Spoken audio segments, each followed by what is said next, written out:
Hello and welcome to the Too Much Time on Our Hands podcast. You're joining us on the stream, and also if you're listening to us through your ears, you're not joining us on the stream, you're joining us on the audible, downloadable, listenable podcast, but you can't see anything apart from whatever you were looking at on your device when you chose to listen and or watch us.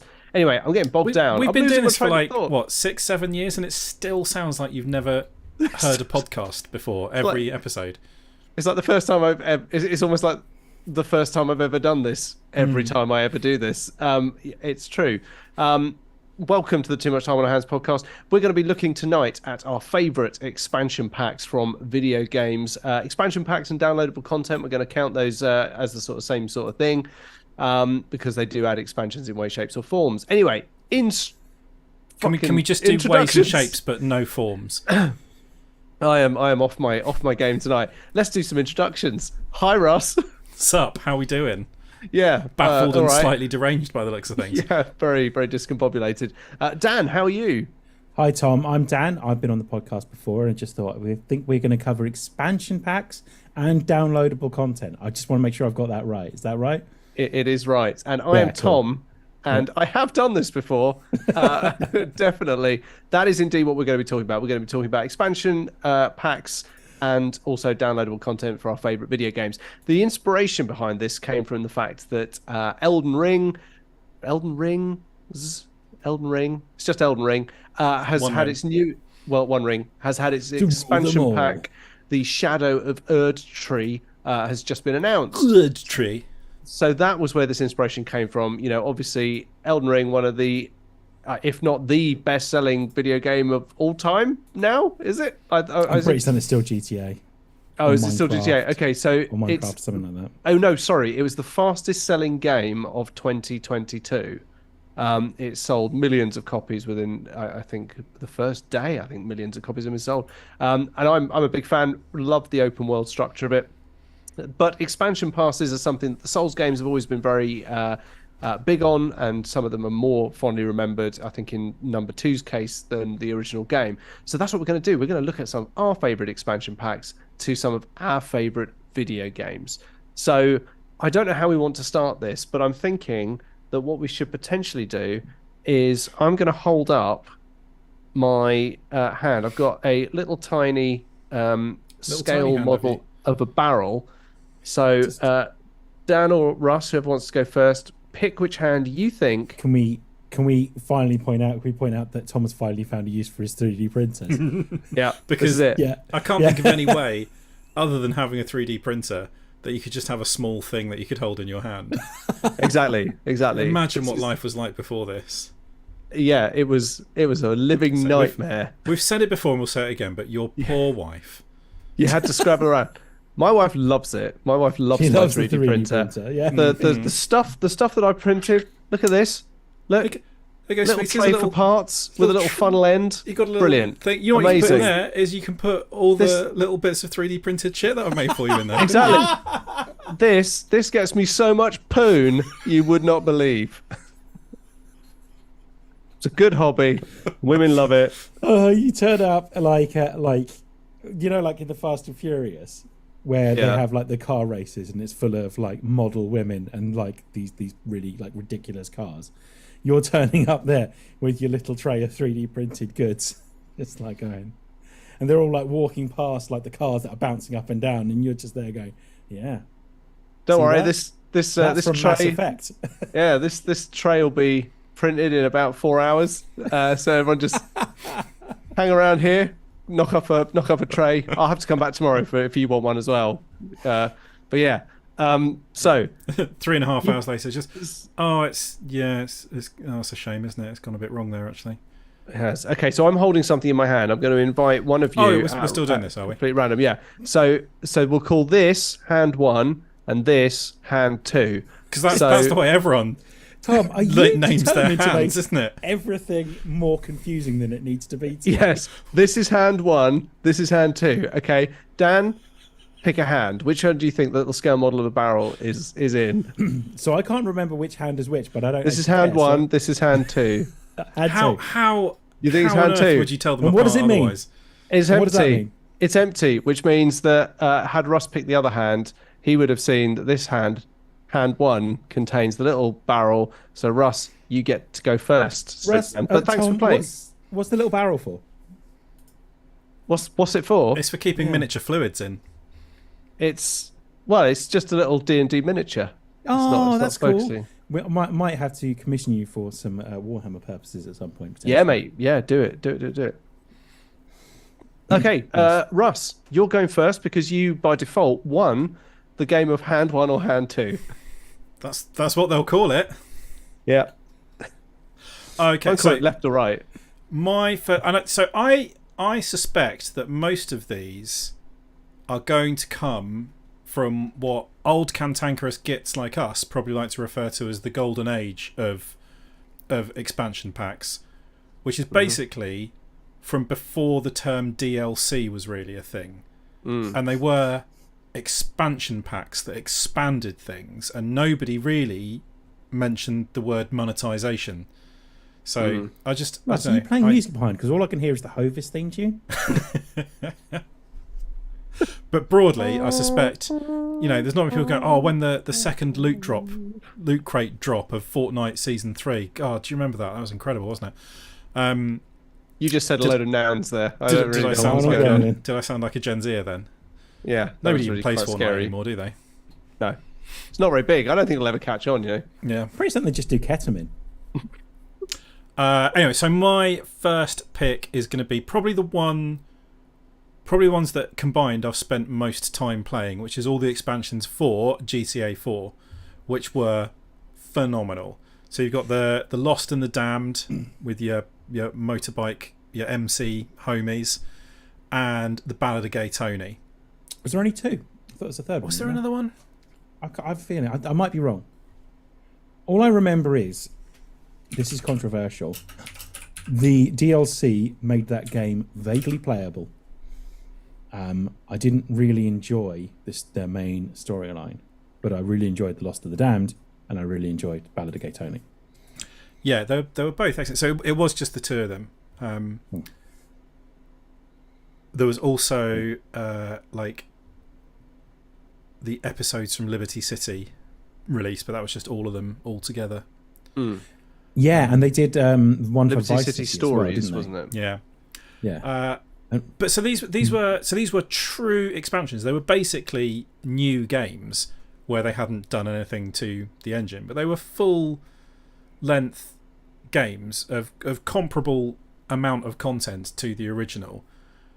They all introduced something new, so they all brought in a few new weapons and a few new cars and things, but they both introduced proper new mechanics to the game as well. So it wasn't just more of the same, which probably would have been welcome, but you got real, so like the motorbike club stuff in Lost in the Damned, that introduced some real stuff, like all the different roles within the club. You ring different people if you needed different things. Some people come and back you up in a fight, somebody would come and deliver a motorbike to you, somebody would come and I think that was probably the main two options, but we didn't get too carried away by that sort of thing. It's also like riding in the gang just felt really just cool like as well. riding around, and like you had to keep your correct position in the formation depending on your status in the club, and if you tried to go in the lead when you weren't the leader, you'd get shouted at. So that was really cool. And then Ballad of Gay Tony was just really fun, really cool story, and brought a whole new side of things you haven't seen before. All this stuff like these sort of ultra swish clubs and managing those, and it was a proper full story. And completely unnecessarily on top of that, they managed to mesh all the stories together. So you actually saw characters from, like, you saw Johnny from Lost in the Damned pop up at one point in the GTA 4 story, and you didn't have any idea who he was at that point. It's just some guy that appears and ruins a heist. He's in GTA 5 as well, though, isn't he? Briefly, yeah. Isn't he the guy that gets killed? Yeah. I was going to say briefly before he gets curb stomped by Trevor. Terrifying. Yeah. Yeah. Yeah, but so the whole thing is built around everyone's chasing after this pouch of diamonds that's been stolen in GTA 4 and then gets lost, and people double cross each other, and it sort of bounces around between the storylines of all three of these expansions. And they were fucking phenomenal. And you had to pay for them, and that was okay. And I think that's the best way to do it. I think all of the expansions I'm going to be talking about tonight really do add stuff to the game. None of it's like you look at what they did with GTA 5, and it's mostly just like, actually what they've done would be quite cool if I was into it, thinking about it, like the casino and shit like that. Although the casino is like the most cynical fucking thing in the world at the same time as being where you can literally just give Rockstar your money. Basically, just cut out the middleman. Just give them your money, basically, yeah. But I'm living my best life in a video game at home in my underpants. But it's a shame with GTA 5 they didn't do any story-based. I think it is a crying shame. I mean, it's completely understandable from, they haven't been able to peel themselves off the wall because the hose of money is just blasting everyone at Rockstar spread-eagled against the wall, and they've been like that for years now. They're probably suffering quite badly, but until that slows to a spurt and a trickle, they're not going to be able to unstick themselves from the wall and get back to actually making anything. To be fair, the same criticism that was being levelled at Valve for ages until they brought out Half-Life Alyx. They were like, oh yeah, no more bloody Half-Life games are going to come out. Fucking Gabe Newell sitting on top of his big pile of Dragon Gold, just like sitting there getting bigger and bigger. And then, of course, they brought out Half-Life Alyx, and everyone was like, oh, okay. In the cuntiest way possible by just releasing a VR game. I know. I think that's the way that's the only way, because Valve is now a technology company. So the only way you're going to get new Half-Life stuff is when stuff like VR happens, they're going to use it as the test bed for things. Well, they always say that every new Half-Life game is a new test bed. It's specifically Half-Life as well is a new test bed for new tech. So the first Half-Life obviously was a revolutionary game when it came to first-person shooters and immersive storytelling. The second one was obviously the new Source engine with physics that actually worked, almost as real life as possible. Half-Life 2 Episode 1 was about a well-developed, characterized companion character in Alyx. Yeah. And then Half-Life 2 Episode 2... It was also the first major game to introduce HDRI lighting.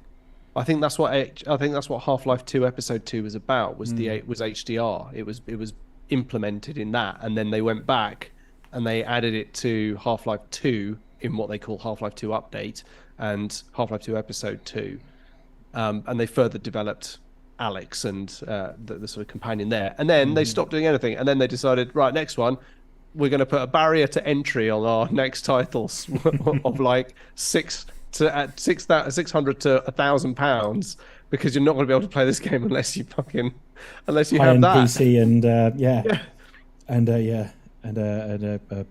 whatever the latest. I don't keep up with VR at all. Apparently, PlayStation VR is the new one's fucking excellent though. It's kind of fun. It makes me look back at, bearing in mind I've never finished Half-Life 2. I want to stress that.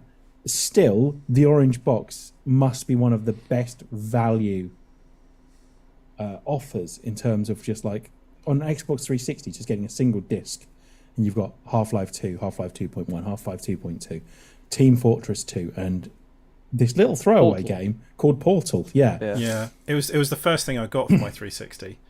Yeah. And basically didn't really need much else for it. That and Halo 3. Mind-blowing. I do remember the excitement. So I was one of those people who bought it. I had it on PC.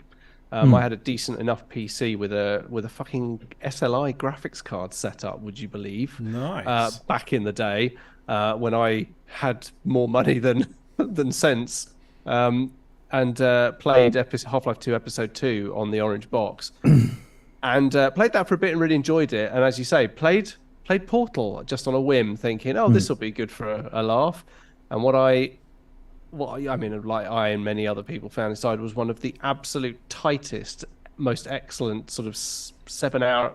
It's a few hours, isn't it? A 3-4 hour experience that was just bloody marvelous from start to fucking finish. I think I did it in one sitting. I think I remember I did it in one sitting. Just amazing. I bought the orange box because I was determined to play Half-Life, and you can blame Portal for why I never played Half-Life. Because I played Portal and went, I could blame Portal, but then you've had an ample time in between the release of the orange box and now to have played Half-Life 2. No, I mean not really, Tom. I've been very busy in that period of time. Yeah. Half-Life lots of things going on, is still lots a of moving lot pieces. of fun to play as well. It's not like things like GoldenEye, which now just feel a little bit cumbersome. But, Do you not remember the 5 minutes about a month ago when everyone was going fucking apeshit for GoldenEye though? Oh, like people Yeah, are not outraged, on the isn't Switch it? though. Not on the Switch though. All the young Fucking people are going, bobbins. oh, it's really difficult to control and it looks a bit shit, doesn't it? And you're like, No well, yeah, fucking it's 25 shit. years old. Yeah, exactly. But, Get off my lawn.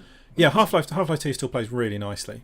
It does, especially with Definitely- the update with HDR and definitely worth playing ultra through. graphics. Yeah, very cool. Fine. So I'll download we've it or something. strayed quite a way off topic here. We were Correct. talking about Grand Theft Auto. I feel like you were segueing into something there, Dan. No, not really. I was kind of segueing into something, which is that if all of you just on your PCs right now, just head over to Humble Bundle and have a look at the bundle they've got set up for to make money for the Turkey and Syria Earthquake Relief Fund. It is outstanding the amount that you get in one bundle. It's like £25, but they automatically set you up at £29. And okay, I mean, you're getting £900 worth of video games here, kind of way. And when it comes to charity, I don't tend to quibble over £4. No, exactly. Especially considering what you're getting. I'm just going to have a look quick because there are some cracking games, and then we'll get back to it.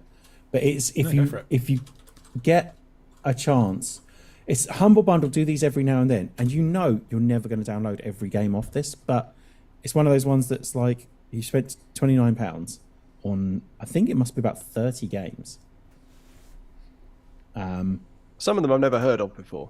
Yeah, no, absolutely. Just looking now. So they've already raised £203,000, but then for £24.92 is the minimum you can spend. But like to start with, you get Gotham Knights. Let's start there, which is a £30 game anyway. Ghost Runner's a lot of fun. Pathfinder Kingmaker Enhanced Edition. The cool rulebook for Pathfinder, Starfinder, sorry. One of the adventure paths, also for Starfinder. Saga, volumes 1 to 10. That is, by the way, as far as I'm aware, all of Saga, which is an amazing comic series.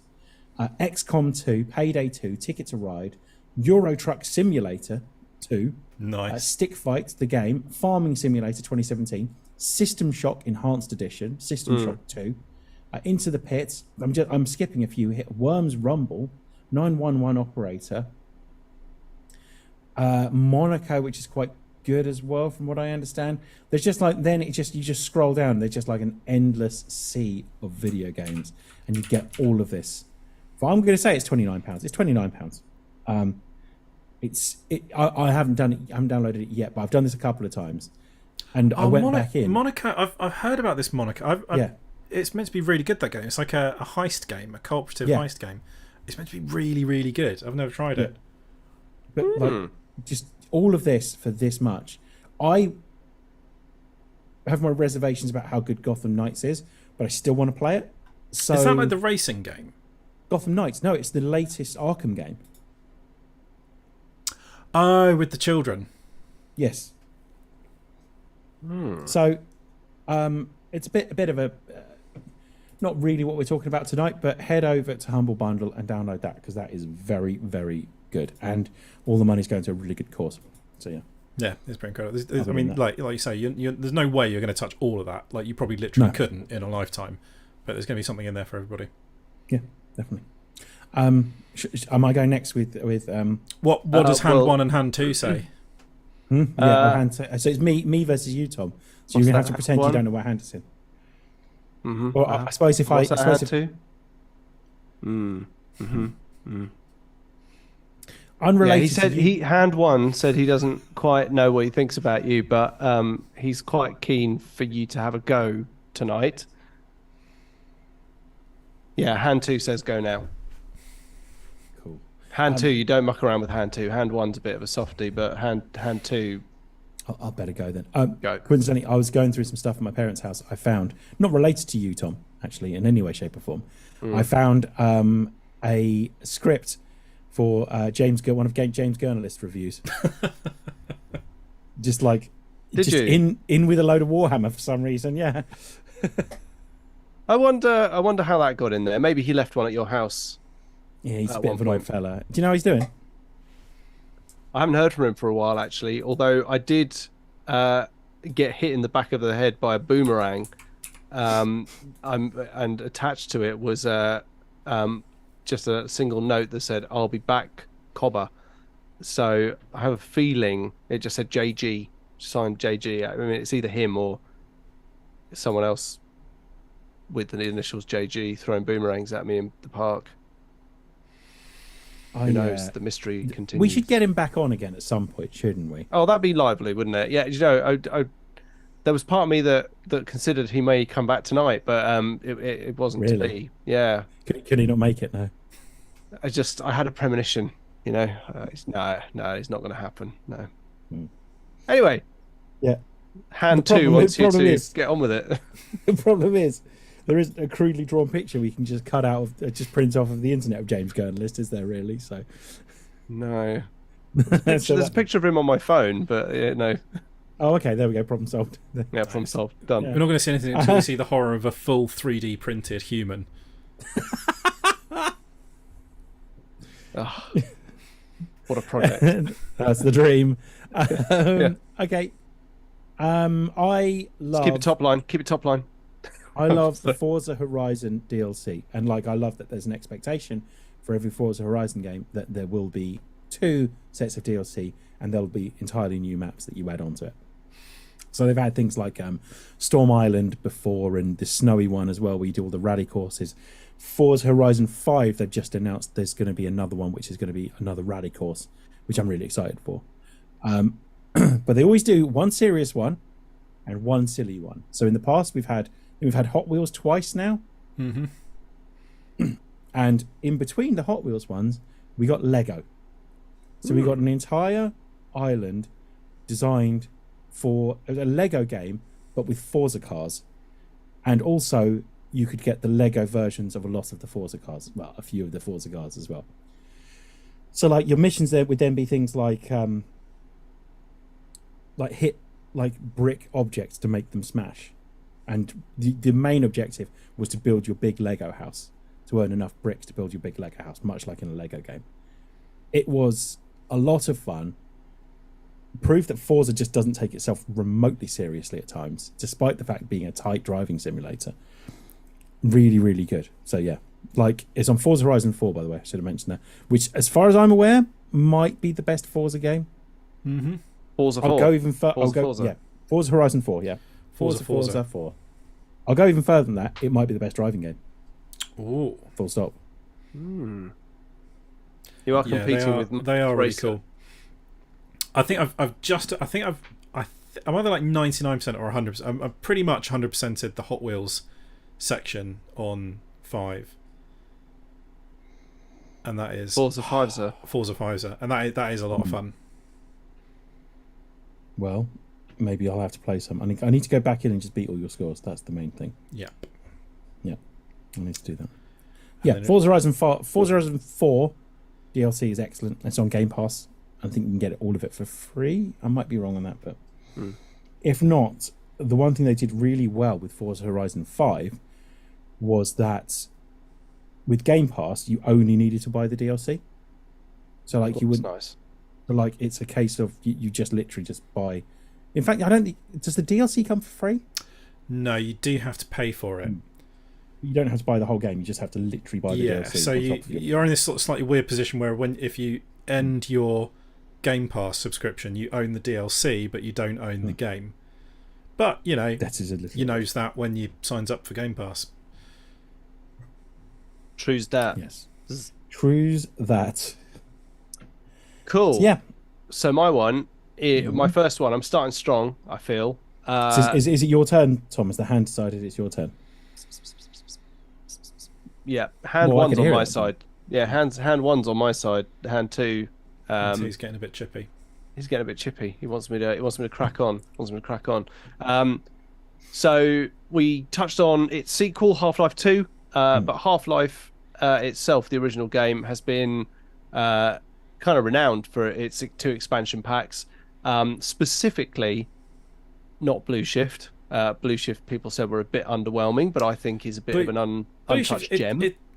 It's all right. I think if it had come out the other way round, so if you've got Blue Shift then Opposing Force, it would be seen a lot more positively.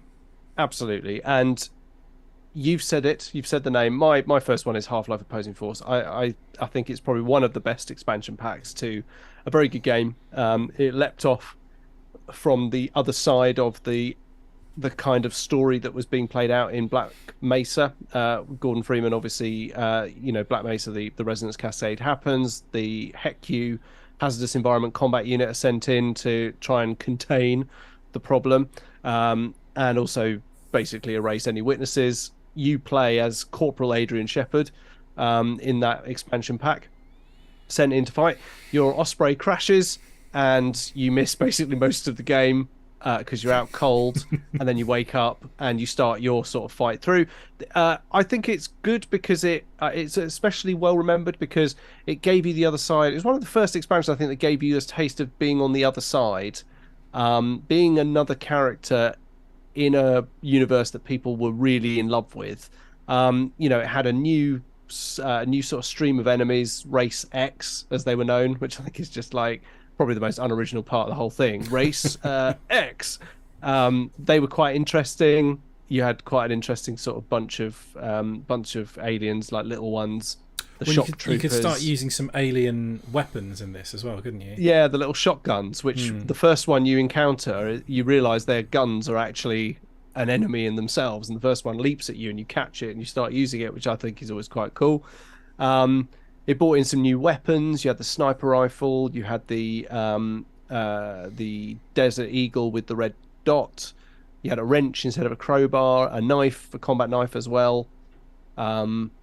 And you had the little machine gun as well, the light machine gun. But your enemies were Black Ops as well as Race X and the Zen aliens, and it took you to the Biodome and various other things that you'd seen signs for in the original game but never been able to visit. And it was just really good. It wrapped up really well. G-Man appears at the end, takes Shepard, and locks him away in stasis forever, and that started the whole bring back Adrian Shepard thing. But it was great. It was a really good story from start to finish. It was very well done.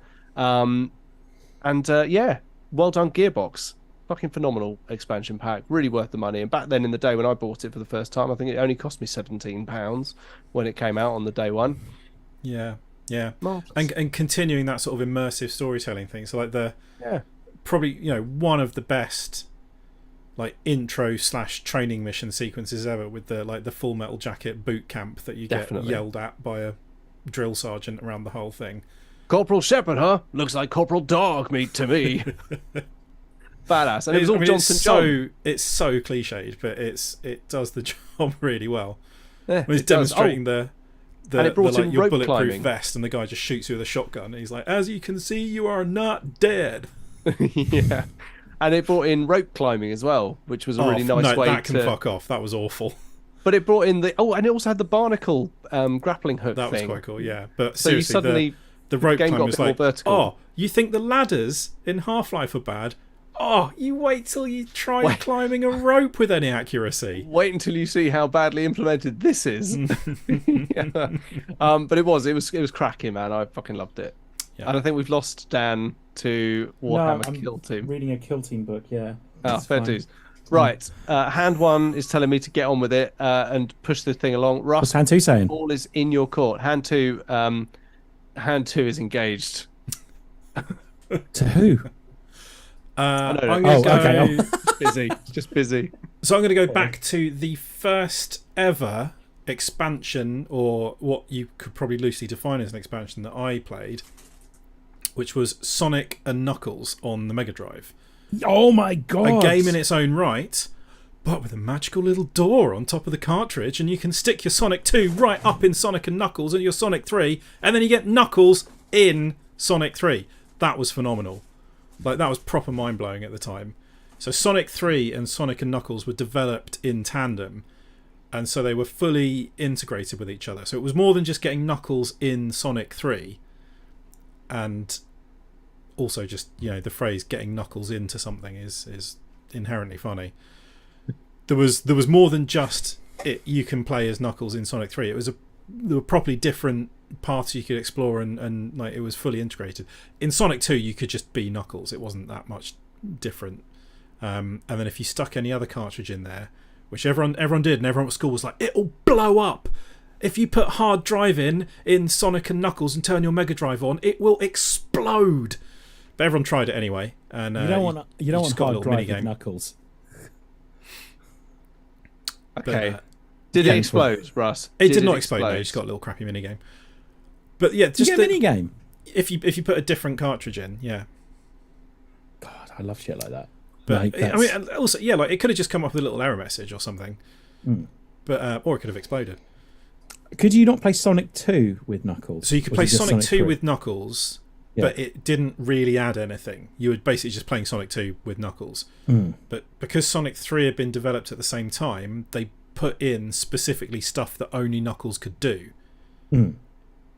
So you would play through Sonic 3 and be like, why can't I get up there? Or there's bits that I can't reach. And then when Sonic and Knuckles came out, you could go back to those bits as Knuckles and go back and do it. Fucking revolutionary. That was incredible. Fuck you, Mario. You do that, hey? Try PlayStation. Try sticking a CD into another CD and see what your fucking PlayStation thinks of that. Yeah, fuck you, Sony. Still funny. But yeah, that was Sony wonderful. With your and Mario. It was a properly good game as well. With you had the magnetic shields and the fire shields and stuff like that. It was good stuff. Sonic and Knuckles. I never had it. I had Sonic 1 to 3, and I never got Sonic Knuckles, and I was always like really jealous of the people that had Sonic Knuckles. It's very much the same as Sonic 3 because they're kind of one big game. Yeah. And now you've got Sonic Knuckles of your own, Dan. They do make a lot of noise, yeah. Yeah. Yeah. What's going on in there? Nothing. Nothing You'll never know. It's too fast. Yeah. Nothing. Take him in here. Yeah. Okay, you can come I in lost now. the ring. Yeah.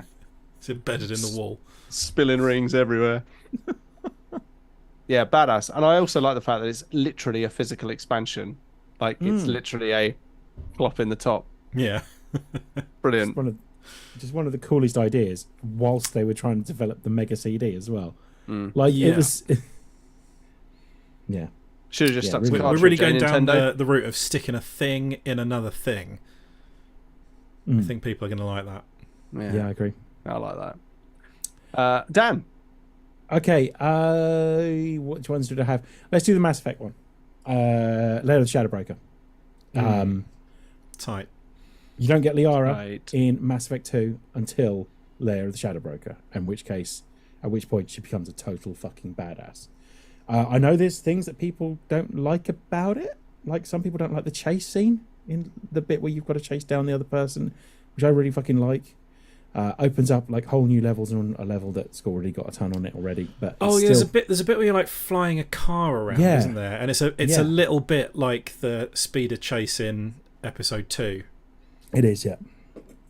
But the ending of Lair of the Shadowbreaker has like proper ramifications on the Mass Effect universe by the end of it. Like where by the time you get to Mass Effect 3, you at least need to know what's happened in Lair of the Shadowbreaker. Yeah. So yeah. Yeah, like where's my girlfriend gone, and why is she now like one of the most powerful people in the galaxy? Yes, yeah. What did I miss? Great twist at the end as well. Yeah. Great twist. She has become the Shadowbreaker. Yeah. No. The Shadowbroker for a long time has actually been a completely different person. You know, Yes. like literally he was kidnapped, He was savage a pet, alien race, wasn't he? He's like an He was a exotic pet. animal that was captured and kept as a pet by the previous Shadowbroker, who, despite being incredibly vicious, they're actually extremely intelligent animals as well. Yeah. And then, like, they're one of the more dangerous species in the galaxy because I want to say they're like Vixors or Varinx or something like that, isn't weird. it? Yeah. But they're like insanely aggressive and violent, and also terrifyingly clever. They're an outlawed species, aren't they? I think there's some report or something you read about his particular race that the Citadel species sent several sort of envoys to the planet where they lived, only for them to all be massacred all on eaten. site as soon as they exited their craft, with waving the white flag or extending the olive branch or whatever they do in Mass Effect space. But yeah, it's badass, man. It's a really good one. And then Liara joins your crew at this at the end of that, doesn't she? And parties down with everyone on the Cerberus-built Normandy 2. Yeah. Where does she set up shop again? No, she doesn't. She doesn't join you in Mass Effect 2. She doesn't, does she? No, she doesn't. Sorry. You can, if you are romancing her in the first game, you get a little photo of her, don't you, in your room, and he stares lovingly at the photo. Yep. With the frame that he probably got for free from a shop that feels like they need to keep him on their good side. Because he obviously has a lot of sway in the advertising world. I'm Commander Shepard, and this is my favourite store on the Citadel. I just always get the feeling that none of them dare bring it up, that they can hear it across the entire promenade. Like the promenade. Every shop. Yes, that's right. That was a band we played with once, wasn't it? The Promenade. I don't really play with 4 million bands, Tom. It's hard to... None of the shops seem to actually have anything physical in it. I don't really get why the shops are there. You go and order everything on a little computer, and then the person just says, "Okay, well, it'll be delivered to your ship." What are you doing then? Why are you here? You can't even browse. Like, can you? It's like literally just a list of things. I could have done this from my bed. Yeah. Jack says, I'm late here, but I thought the Shadowbreaker was that weird, big, angry alien with the weird mouth. A Yarg. Yarg, that was it, yeah. Yarg. Also a very nice type of cheese. Oki. Oki cheese? Is it Oki cheese? I don't know. Not even slightly. It's actually quite a light, tangy, almost, I'd say a lemony cheese. Quite crumbly. Comes in a lovely nettle wrapping, which you should eat. It's very nice. Yeah. Wow, Jilly Goodall has spoken. Can I watch you eat it? Jilly Goodall? No, Jilly Goulden. Is it Jilly Goulden? She was the wine person from Food and Drink in the 90s. Yeah. Yeah, and her and Oz Clark used to get pissed on set while eating cheese and drinking wine. It was brilliant. Well, I loved that was their job. I loved him getting more drunk as the episodes went on. Oh my god, this is bloody Brilliant, isn't it? What is this? Oh, lovely. Yeah. So give me 20p for it's a cup White of Lightning. Yeah, it's just a can of special brew. Fucking amazing. This is bloody blah. Jack also says the dogs were Varen. Okay, cool. So Yep. Jack is fulfilling the role of actually man tonight. Actually, I think you'll find they're the Yargs. Yep. Actually, to be fair, this podcast, if we have a resident fuck everything pedant, up. this Yeah. podcast does go a lot more smoothly. It does, to be fair. So thank you, Jack. Yeah, thanks, Jack. Appreciate it. Thank you. Actually, This is there's a fine nose to it. This. Are you on the Desperados, Dan? Desperados. Yeah.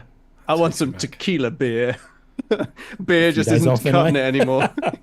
Sitting around drinking my instantly tequila makes me beer. think of back to like queuing outside the Brixton Academy at about 1 a.m, The golden days. You mean, polishing yes. off a couple of Desperados before you go in. Lovely stuff. Oh, do miss that. Does your wife want you to cut down drinking, but you still want to drink? Then try new vodka beer. It comes in a can with beer on the front, but actually contains 20 ounces of carbonated vodka. I mean, that's pretty much what Smirnoff Ice was, wasn't it? Yeah, basically, yeah. Rocket. Oh, Ship. honey, I'm so proud of you cutting down to 1 beer a night. Take off your underwear. She don't know.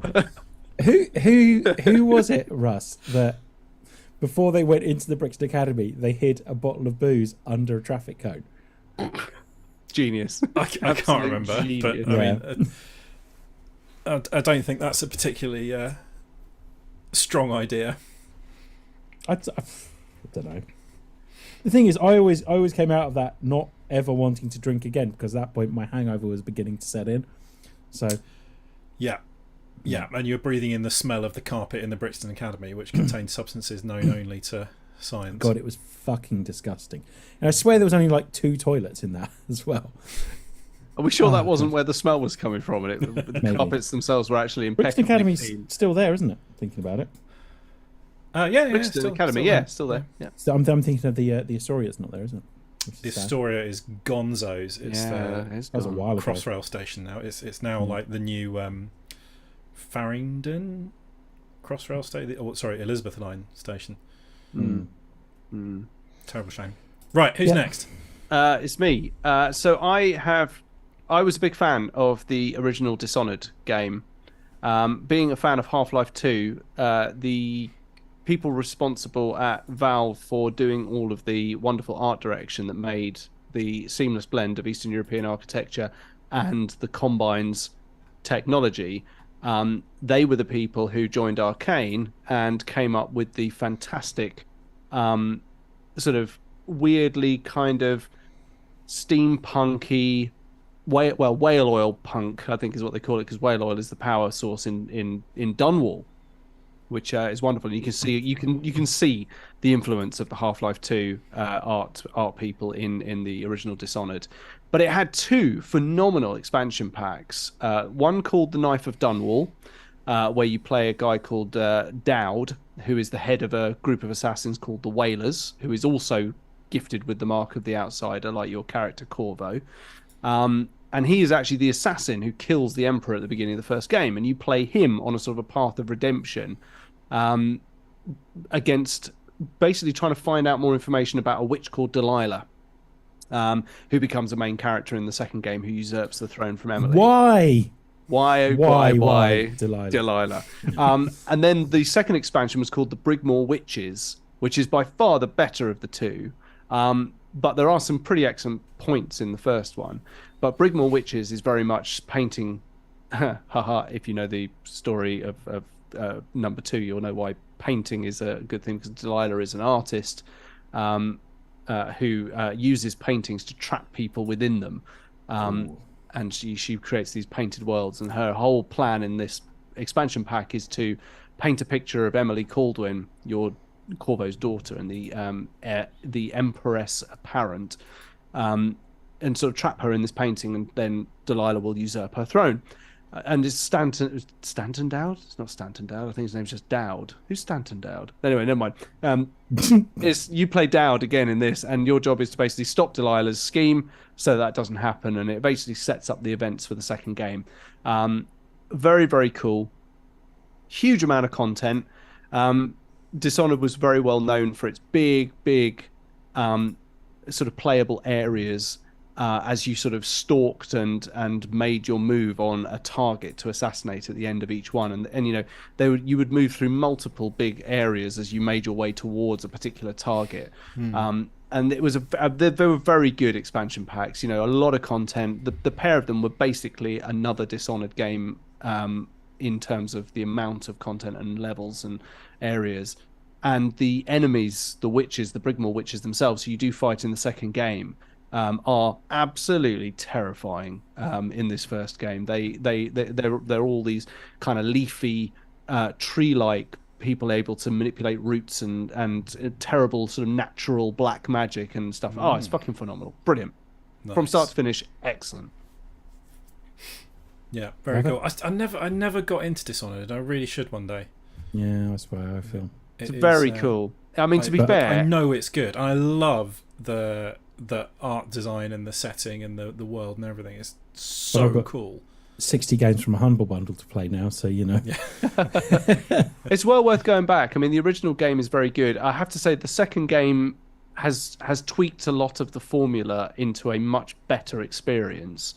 But I feel like if you play the second game, you'd probably want to go back and play the first game to get a bit of the story. But I tell you what, there is nothing like playing as normal Corvo and realizing you're a bit of a badass, and then getting marked with the mark of the outsider and suddenly realizing, holy shit, I can fucking teleport, and I can teleport on top of people, and I can assassinate them out of nowhere. I can freeze time, I can blink out of existence, and I can leave a load of people looking very confused, and there's like a disemboweled corpse in between them all, and they're all freaking out and running away, and you feel like a lethal predator. It's unbelievable how well and empowered that game makes you feel. Yeah. It's brilliant, absolutely superb, brilliantly executed, and excellent content. Nice. Russ, let's go for our last round. Yeah. So my last one. So I was slightly considering against this just because I didn't want to have too much Rockstar fan service. But no, do you know what? Fuck it, it's really good. Red Dead Redemption Undead Nightmare. There you go, Jack. Absolutely incredible. And, like, of all the ways you thought they could do an expansion to Red Dead Redemption, just somebody going, oh, zombies? Yes, Jeff, we're doing that.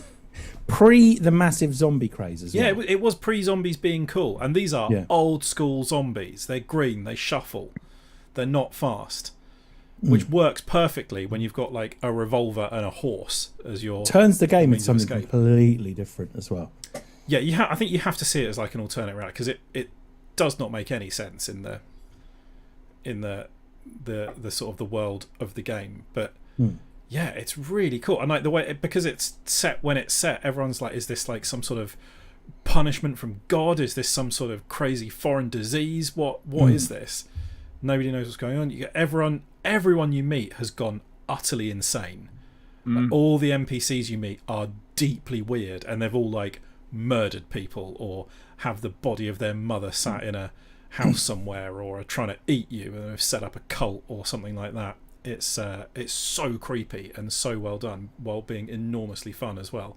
And you can blast zombies' heads off with a shotgun from the back of a flaming skeletal horse. It's incredible. It's also standalone, isn't it? You don't actually need the original game to play. Yeah, it is standalone. I should think most of those ones were, because when you had like the I can't remember how they worked. Did you have to, like on the PS2 and stuff, did you have to like load up one game and then take the disc out and put the other one in? I think you did. Something like that, yeah. Sometimes you did. But yeah, it was a standalone thing, but obviously it wouldn't make much sense if you just played that and hadn't played Red Dead Redemption. Yeah, that's a great pick. But that's a really great pick. It was so much fun, just like walking around the first town, you know, picking off zombies when you've got no idea what's going on. It's great stuff. And yeah, you also introduced some really. There was loads of like they started introducing like supernatural creatures. So there's like a yeti in it, and like a Sasquatch that you can go and hunt. And then you can capture and tame the 4 horses of the apocalypse, which is pretty cool as well. That is cool. So you can end up riding around on Death's horse. Love that. It's basically Redident evil. Just tortured enough to be funny. So good, Tom. Well done. Well done, Tom. Bravo. I can't remember how it ends. Do you like cure everybody or what? I can't really remember how they. I don't think. I don't remember. Does. That's not very. It's not very.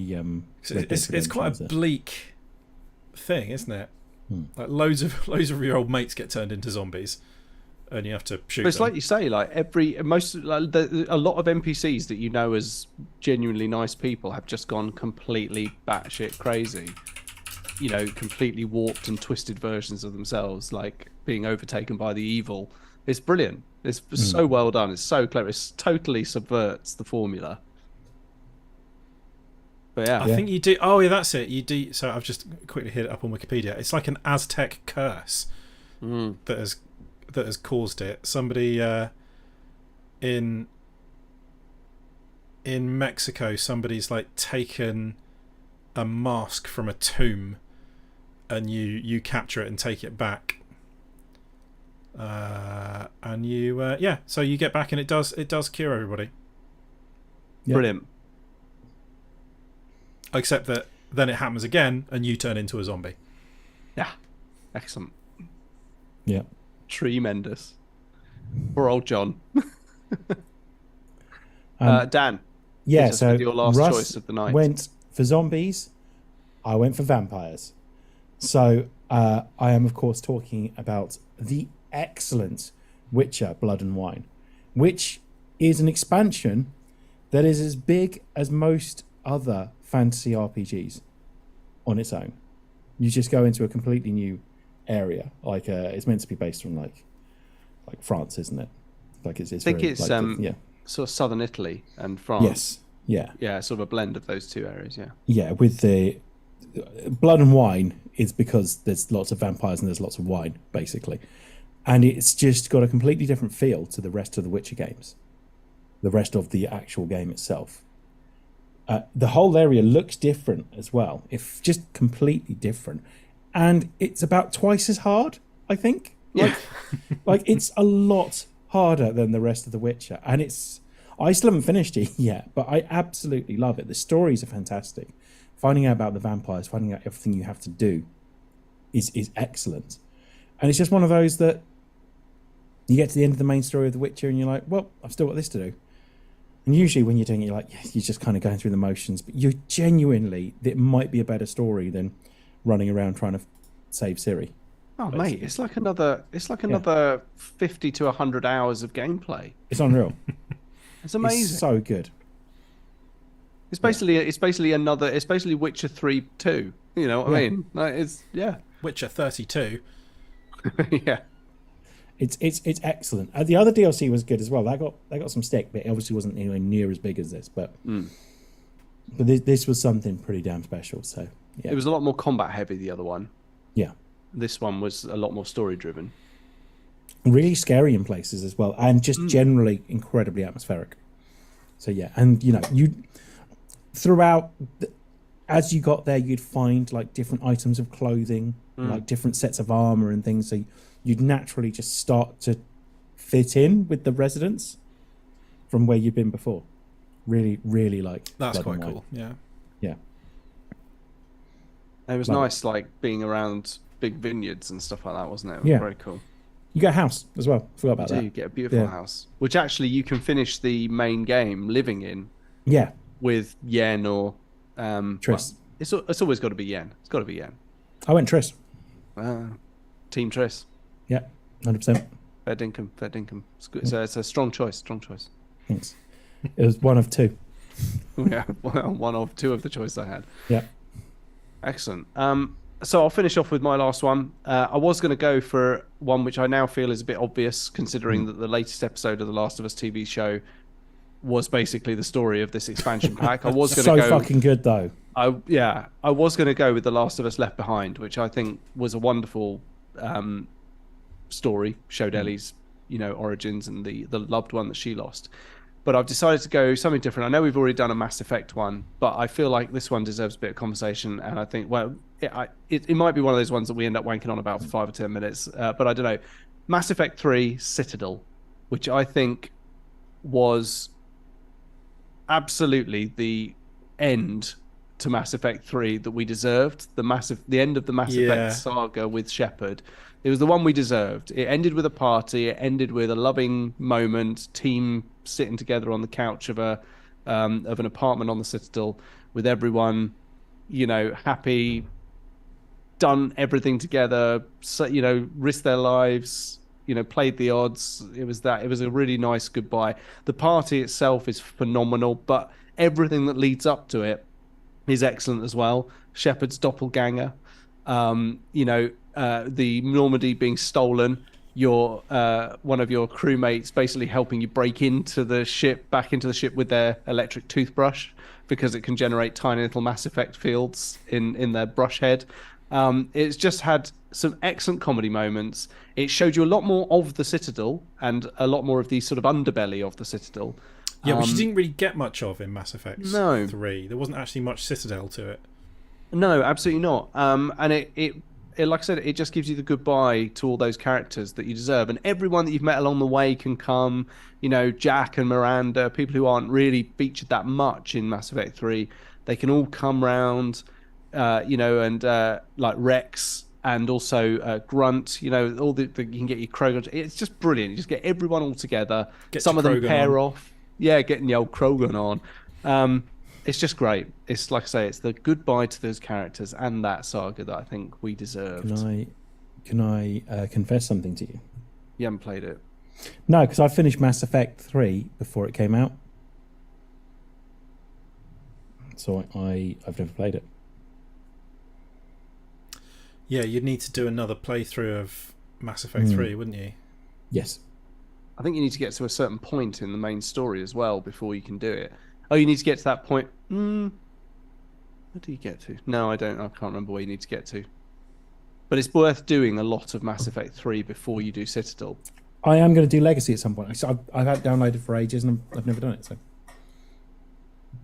Yeah, the original Mass Effect shortcomings are really shown in Legendary. I mean, it looks great and the combat is better, but you do walk away from it feeling like, Christ, that was boring.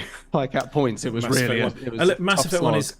is playable on the Legendary. So you've got some real, like, shooting. Really felt like it felt like dice rolling in the first one. It was only vaguely connected to where you were pointing.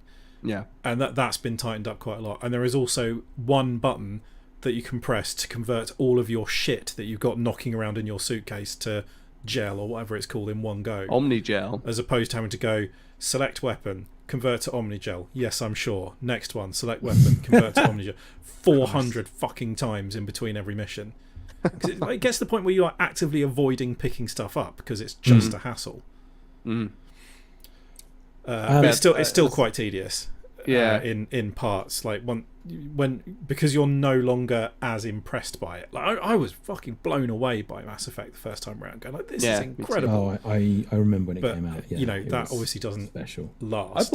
I bought it in St Albans on a whim because I'd heard. I was there with the girl I was dating at the time, and I remember I was standing in game, and I just saw this wall of Mass Effect copies of Mass Effect for the Xbox, and I vaguely overheard someone saying, "That's really good, that is," and I was like, "Oh, do you know what? I think I'm gonna buy this." Got it home. I didn't do much for the next few days. I was just playing Mass Effect. It was like there had been nothing else like it. It was amazing. But, there are like quality of life things in the first one that have been addressed a bit in the update. It would have been, I think, it would have been a disservice to copy the gun mechanics from 2 and 3 into 1. It would have just broken everything because that's not really what the first one's about. I think it preserves the game while making, just like you say, a few quality of life tweaks that just make it a bit easier to stomach. Goddamn car drives better. Well, yes. Well, it stays on the ground. You know, it doesn't seem to sort of fly off every time you hit a small bump. Yep. And it preserves some of the excellent moments, like encountering the AI Vigil, you know, on the planet Ilos with a beautiful soundtrack, and also encountering Sovereign's hologram on Vermeer. You know, you exist because we allow it. You will end because we demand it. Brilliant. That is an excellent scene. Yeah. Yeah. This conversation is over. No, this exchange. That's it. This exchange is terminated or something like that. Fucking marvelous. An unknowable Lovecraftian horror from beyond the realms of comprehension. Yeah, it's brilliant. But yeah, Mass Effect 3, Sistel. That's my one. Done. Nice. So Jack's got a few. A shortlist: Shivering Isle from Elder Scrolls 4. Oh, what a choice. That's so good it should have been mine. This next one was very nearly on my list. Mysteries of the Sith, the Jedi Knight expansion. Yeah. With Mara Jade. That was wonderful. It was very good. It was wonderful. It was also kind of janky. Yeah. But it was also Fucking so was all of Jedi Knight though. So bloody hard. Really hard. Like everything you have to spend an hour just going around pressing every bit of wall in case it's a hidden passage, kind of hard. Everything from StarCraft 2 and I'm guessing Warcraft 3, Frozen Throne, Wrath of the Lich King. So, yeah. That's he also says, is this video games only because the Battlestar Galactica board game expansions are 10 out of 10? They fucking are as well. They're very, very good. Like adding the Pegasus to Battlestar Galactica changes the game massively because the Pegasus is full of shits. So Fallout 3 had some decent DLC as well. What was the Operation Anchorage? That's the one that sticks in my mind. But he's also put Point Lookout specifically. Point Lookout is definitely the best. And he says the Lego expansion for Forza Horizon. Got there already, Jack. That was my first one. Yeah, I never played that one, but the Hot Wheels one on Forza 5 is excellent. Yeah.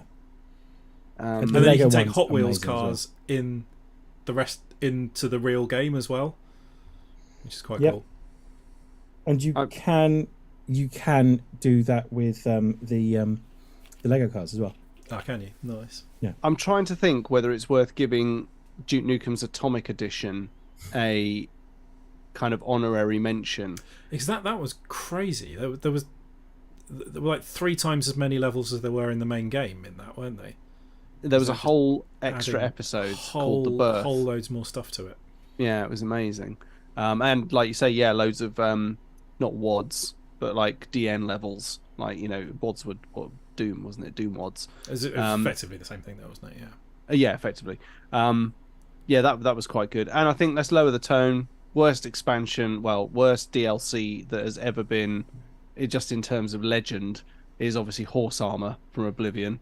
That was fucking terrible. Can't believe we got suckered into buying that shit. Didn't do anything, just made your horse look a bit beefier. But yeah, there we go. Yeah. Very nice. Shall I wrap this up tight as a mummy? Do it. Thanks very much for listening and or watching to today's podcast. You know, as we were recapping some of our favourite expansion packs in honour of the fact that Shadow of the Erdtree for Elden Ring has been announced. We love expansions. They allow us to spend a little bit more time in those universes we love to play with. If you've got any expansion packs that you really enjoyed, that you want to tell us about, hit us up on social media at TMTOOH on Facebook, Instagram, and Twitter. And also, if you want to tell us about it and talk about it with other people, you can go to Instagram and you'll find a link to our Discord server there, where there's all sorts of chats and fun and games going on there as well. And that's it, really. Podcasts will be going up as regularly as we can. We're getting back into a good rhythm. We're starting fresh from this one. Yeah. Like, we're just going to get this one up, then we're going to get them up once a week. So, yeah. Exactly. It's all really nice. We're starting back into 2023. Feeling good. Feeling happy. I'm going to round this up by saying, Russ, goodbye. Latest daters. Dan, goodbye. Latest Gators. And it's goodbye from me, Tom. And on that note, let's cue the music.